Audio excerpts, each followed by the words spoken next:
Día del Trabajo. Hoy por hoy, si algo se ha perdido también en la clase trabajadora, es el asunto de derechos, porque ahora ya no hay contratos, ¿no? Más bien ahora ya es a base de contratos y se pierden derechos. ¿Cuál es su opinión? ¿Hay algo que conmemorar el Día del Trabajo? Definitivamente no. En el año 2015 no podemos nosotros decir que conmemoramos el Día del Trabajo porque el término trabajo ha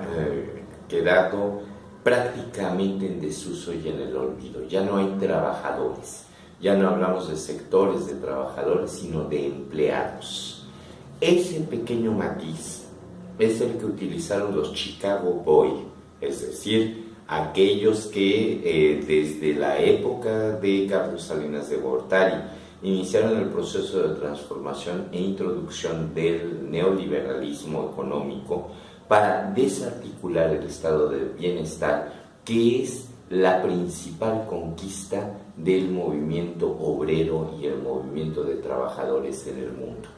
El artículo 123 constitucional, que es el aporte de los constituyentes de 1917 a la Constitución de 1857, consagra allí el estado de bienestar, desde que en su fracción sexta, cuando se estipula que el salario mínimo deberá satisfacer las necesidades de alimentación, de vivienda, educación y cultura de los trabajadores y sus familias. Desde allí se establece el principio de ese estado de bienestar que por muchas décadas fue la fortaleza de un movimiento obrero que lamentablemente desde prácticamente 1914-1915, como lo hemos visto en el centenario de los batallones rojos, en uno de los conversatorios, se alió al poder. El problema del sindicalismo en México ha tenido dos vertientes. Una, la sumisión, la entrega de los trabajadores a las directrices de la clase gobernante, pero hasta el ingreso del neoliberalismo bajo un esquema de compensación, incrementando con ello el estado de bienestar. Es por ello que hoy los neoliberales se encuentran ante unas situaciones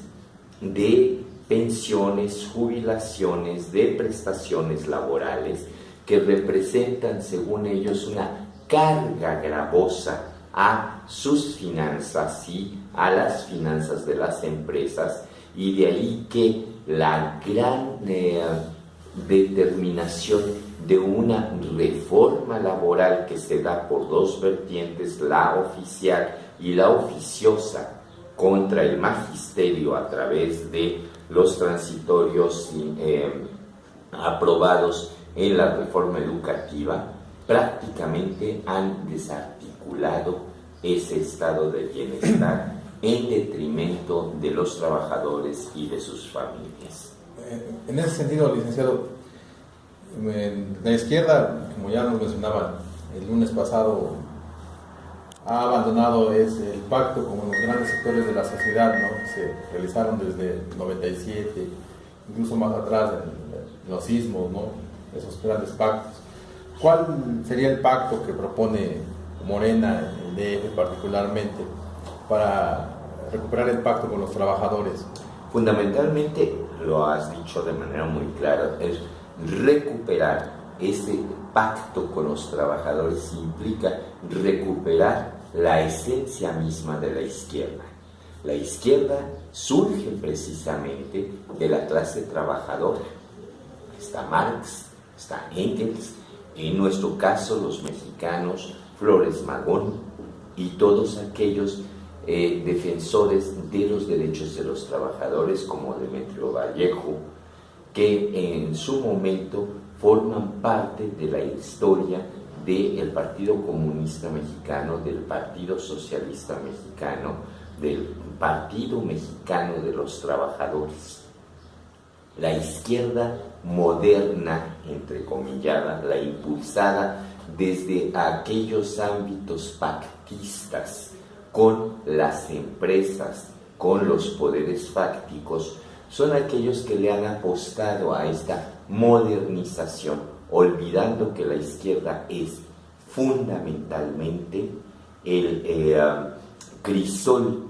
del quehacer político de la clase trabajadora ante los partidos proempresariales o los partidos progubernamentales, que son los que lamentablemente han sumido a la clase trabajadora en una situación como la que actualmente vivimos. En el caso específico de la delegación Cuauhtémoc, es lamentable que, siendo la capital de la capital, sea aquí donde se refleje de manera más contundente y de manera más irrefutable la crisis laboral que vive el país. Esto a través de la cada vez mayor presencia del comercio informal, del comercio en las calles, de la ocupación del espacio público para la sobrevivencia y la consecuente tensión y disrupción del tejido social, porque no todos los vecinos están de acuerdo en entender que muchos de sus vecinos requieren de buscarse la vida de cualquier forma antes de caer en otras tentaciones que puedan ser fatales para el tejido social. Precisamente en ese tema del ambulantaje, bueno, hay una cadena de corrupción, ¿no?, que nos hablan incluso de 15 millones de pesos que se entregan cada semana, ¿no?, que va desde líderes hasta funcionarios, ¿no? ¿Cuál sería en este caso la regeneración? Yo siempre desde un inicio, desde hace muchísimos años, estoy convencido de que a propósito, hemos generado el espacio, el caldo de cultivo para que la corrupción sea la que rija estas relaciones. Y me refiero a lo siguiente. Por un lado, en 1995-96 se estableció lo que se llaman los usos de suelo, que son los que rigen la actividad que se puede llevar a cabo en los inmuebles que colindan con un área que se llama banqueta o un espacio público que se llama plaza. Y de ahí tenemos el arroyo vehicular, que está regido por un reglamento de tránsito. No existe ninguna norma que regule este espacio público, esta banqueta, y ahí es a donde nosotros queremos llegar. La propuesta que queremos llevar a la Asamblea Legislativa es regular el uso de ese espacio intermedio entre la fachada regida por el uso de suelo por la Ley de Desarrollo Urbano y los arroyos vehiculares regidos por el Reglamento de Movilidad y Tránsito. En este caso, licenciado, la realidad finalmente rebasa. Históricamente en México, y el DF no está excluido de las crisis económicas, etcétera, etcétera, que eso efectivamente, como bien menciona, ha derivado en muchas circunstancias. Pero hoy por hoy, finalmente en el ámbito laboral, se enfrenta a bajos salarios, en donde ya no solo se pueden trabajar a partir de contratos, ya ni siquiera anuales, a veces son trimestrales, semestrales, y eso implica que los trabajadores ya no tienen ciertos derechos o seguridad laboral. Se implementan seguros de desempleo que tampoco dan una solución real, se incrementa el trabajo informal, y ha habido una propuesta de la izquierda en el DF, básicamente la que está en el gobierno, de promover un incremento del salario mínimo de manera progresiva a X número de tiempo. Desde su perspectiva o desde la perspectiva de la izquierda morena, ¿cuáles tendrían que ser las bases para ir cambiando y mejorando esta circunstancia? Porque, bueno, entiendo que se puede abordar desde el ámbito legislativo, que sería su ámbito, desde el ámbito ejecutivo, presupuestal, programas de fomento económico. ¿Cuál podría ser esa ruta? Fundamentalmente es la recuperación del espíritu fundacional de la Constitución de 1917, en el sentido de que no son solamente los trabajadores urbanos, los trabajadores fabriles, los trabajadores de la economía terciaria,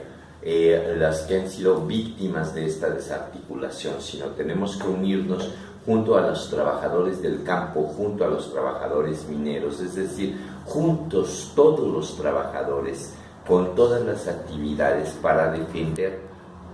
la justicia social, que debe ser la meta sustantiva de la buena ley. En tanto no entendamos eso y en tanto abonemos a la sectorización, estamos generando islas, lo que permite a las grandes transnacionales, que son las que a través de instituciones financieras internacionales están fijando los nuevos criterios de contratación, como los que usted ha señalado, la subrogación o el outsourcing, los contratos de primer empleo, que son también una tomadura de pelo, los seguros de desempleo, que son un mero paliativo, la condenación de los adultos a no tener trabajo porque ya son demasiado grandes teniendo 35 o 40 años, el subempleo ofrecido a las personas de la tercera edad a sabiendas de que con ello se pone en riesgo sus propias pensiones y que por tal motivo estarán dando nombres falsos para poder trabajar en esas empresas de limpia que vemos nosotros en el sistema público. A mí me parece que es demasiado romántico e idealista el pretender incrementar el salario mínimo cuando estamos hablando que ya no existen las mismas formas de contratación, y me parece que responde más a la necesidad de la reactivación económica que ciertos sectores empresariales requieren para poder sortear este decaimiento económico surgido a consecuencia de la falta de visión por parte de las autoridades federales al haber hecho cuentas muy alegres de que la venta de nuestro patrimonio iba a generar una caída de dinero que le permitiría contar con seguro de desempleo jugoso, con mejores condiciones económicas que reactivaran la economía. La venta de Pemex, la ronda 1, es la ronda de la muerte de los trabajadores, es la ronda de la muerte del estado de bienestar, y eso lo estaremos lamentando si no tomamos la determinación de revertir este tipo de acciones como lo hizo ya Grecia. ¿Es posible o qué tanto puede ser que desde la asamblea o desde la ciudad se pueda construir una ruta distinta a diferencia del gobierno federal, o están directamente ligados, o sí se puede hacer de manera independiente? Tenemos que partir desde la población. Si no partimos de ella, si nosotros pretendemos hacerla desde Asamblea Legislativa, los legisladores locales no tenemos facultades sobre los programas económicos federales. Tenemos facultades sobre la distribución y el ejercicio del gasto que se nos asigna. Hay que recordar que el Distrito Federal, a pesar de que se intentó hacer Ciudad de México y a pesar de que se intentó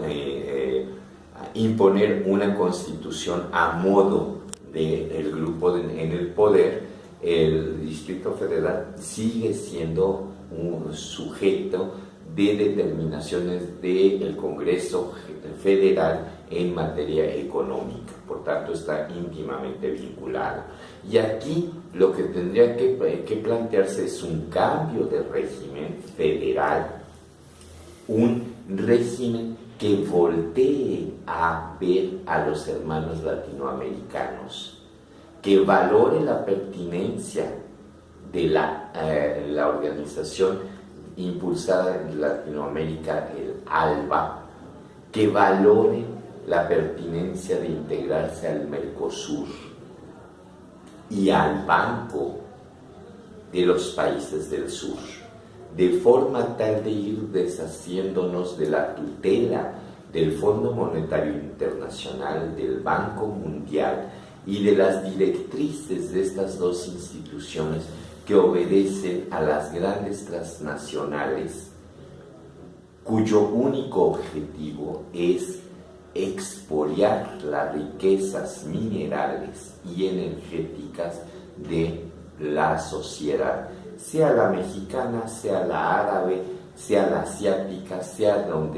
en donde hay recursos energéticos, recursos minerales. Allí estas transnacionales estarán presionando a los gobiernos indistintamente para poder lograr los objetivos de garantizar sus reservas energéticas y minerales en detrimento de la justicia social de los poseedores originarios de dichas riquezas.